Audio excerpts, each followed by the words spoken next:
और अब खबर जयपुर से आ रही है। जयपुरी अस्पताल पर लगे मनमानी के आरोप, नर्सिंग ऑफिसर से जुड़ा ये पूरा मामला बताया जा रहा है। कार्यकाल खत्म होने के बाद फिर बढ़ा 53 नर्सिंग ऑफिसर्स का कार्यकाल, लेकिन केवल 44 नर्सिंग ऑफिसर्स को ज्वाइन करवाया गया, जबकि 9 को नहीं कराया गया ज्वाइन।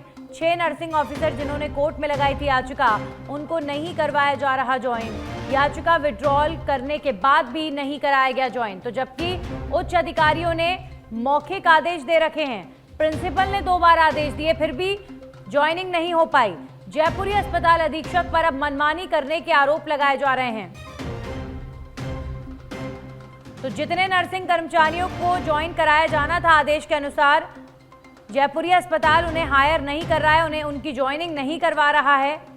और अब ये मामला जो है कोर्ट में पहुंच चुका है।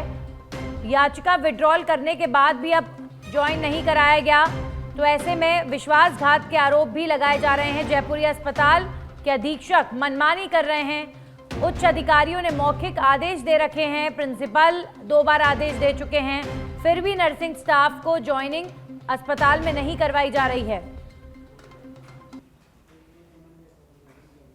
जयपुरी अस्पताल में इन दिनों सब कुछ ठीक नहीं चल रहा है। नर्सिंग ऑफिसर का जो कार्यकाल बढ़ाने की मांग हुई, कुछ अभ्यर्थी कोर्ट गए और कोर्ट में जाने के बाद पूरा मामला सुलझा और कोर्ट में जो याचिका लगाई गई थी उसको विड्रॉल कर लिया, क्योंकि आश्वासन ये मिला कि 1 साल का जो टेंडर है वो बढ़ा दिया जाएगा, 1 साल की जो सेवा हैं उनको निरंतर किया जाएगा। लेकिन जो जयपुरी अस्पताल में लगभग 53 जो नर्सिंग ऑफिसर लगे हुए थे, उनकी सेवाएं निरंतर जारी करने के आदेश भी जारी हुए, लेकिन इसमें जिन लोगों ने याचिका लगाई उनका जो है सेवा है उसको जारी नहीं किया गया। कुछ लगभग 44 लोगों को ज्वाइनिंग कराई गई और कुछ लोगों को ज्वाइनिंग नहीं कराई गई। हमारे साथ कुछ लोग मौजूद हैं। क्या पूरा मामला है? 31 मार्च को टेंडर खत्म हुआ था 2025 को। उसके बाद एक महीने बिना किसी आदेश के सेवाएं निरंतर जारी रखी गई। फिर अचानक एक मौखिक रूप से एमएस साहब आदेश देते हैं कि इनको हटा दिया जाए, सभी को कार्यकाल से हटा दिया गया। उसके बाद हमने धरना प्रदर्शन भी किया, माननीय चिकित्सा मंत्री से हमने निवेदन भी किया, चिकित्सा मंत्री गायत्री राठौड़ जी से भी हम मिले, जो प्रमुख शासन सचिव है उनसे भी मिले। उन्होंने हमारी पीड़ा को समझा और इन कर्मचारियों की सेवाएं 1 साल के लिए बढ़ाई गई। फिर हम इन सबको लेकर ज्वाइनिंग कराने गए तो उनमें से केवल 40 को ही ज्वाइनिंग कराया गया। बाकी को ये बोला गया कि आपने कोर्ट केस किया है, आप कोर्ट केस से ही आइए। फिर उन्होंने ये भी कहा कि आप विड्रॉल कीजिए, तो इन्होंने विड्रॉल भी किया। उसके बाद भी मेडिकल सुपरिटेंडेंट अपनी मनमानी पे इतने आ गए हैं कि वो किसी की सुनना ही नहीं चाहते। ये लोग विधायकों के पास भी गए, बीजेपी कार्यालय भी गए, वहां से उनको फोन भी किया गया, वो फोन नहीं उठाते। इसको एक दादागिरी समझा जाए। एक मेडिकल सुपरिटेंडेंट इतनी दादागिरी पे आ गया है कि इनसे मिलता नहीं, और दूसरी ओर प्रिंसिपल महोदय इनको आदेश देते हैं मेडिकल सुपरिटेंडेंट को कि इन अभ्यर्थियों को ज्वाइन कराया जाए। फिर क्यों मेडिकल सुपरिटेंडेंट ज्वाइन नहीं करा रहा? एक तरफ तो चिकित्सा मंत्री महोदय चिकित्सा व्यवस्था सुधारने का काम कर रहे हैं, खाली पदों का भरने का काम कर रहे हैं, दूसरी ओर अधिकारी चिकित्सा मंत्री की छवि खराब करना चाहते हैं, जिसका हम विरोध करते हैं।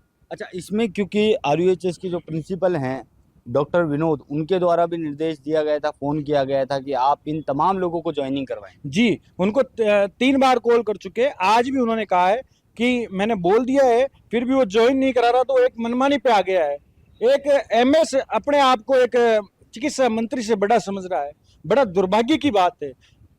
मैंने जैसे आपको बताया कि चिकित्सा मंत्री चिकित्सा व्यवस्था बिल्कुल सुधारने का काम कर रहे हैं, लेकिन अधिकारी अपनी मनमानी पे है। ये जो महेश मंगल जी है, इनको 2-2 4 दे रखा है, मिठाइयाँ बांट रखी है, इनको जयपुरिया का भी अधीक्षक बना रखा है, आरयूएचएस का भी अधीक्षक बना रखा है, और ये और कहता है आप चाहे मंत्री के पास जाओ, कहीं भी जाओ, मेरी इच्छा होगी तो ज्वाइन कराऊंगा, नहीं तो नहीं कराऊंगा, चाहे किसी का भी आदेश हो। ठीक है, क्योंकि आप याचिका करता थे, आपने याचिका विड्रॉल कर ली, लेकिन अब आपको ज्वाइनिंग नहीं दी जा रही। हाँ, हमने पहले कोर्ट केस किया था, कुछ 10 लोग समथिंग है ना। फिर 10 लोगों के कोर्ट केस करने के बाद जब ये ऑर्डर आ गया बाद में कि भाई 53 लोगों का रिटेंडर हो गया, टेंडर एक्सटेंड हो गया 1 साल के लिए। फिर जब हम ज्वाइन करने के लिए आए और लोगों के साथ, तो पहले तो हमने साइन करे।